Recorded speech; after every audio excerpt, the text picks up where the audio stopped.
আস্তে কথা বলুন, নইলে পালিয়ে যাবে শালিক পাখিগুলো। জমিতে দেওয়া সেচের পানি জমে আছে। তীব্র গরমে শালিকগুলো গোসল করতেছে সেই পানিতে, আর আনন্দ উল্লাসে মেতে উঠেছে।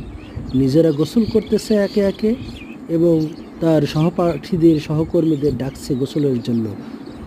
খুব সন্তর্পণে আমি তাদের এই গোসলের দৃশ্যটি ধারণ করার চেষ্টা করেছি। তবে জানি না কত সময় তারা থাকবে এখানে। আমার অবস্থান টের পেলেই সম্ভবত পালিয়ে যাবে তারা।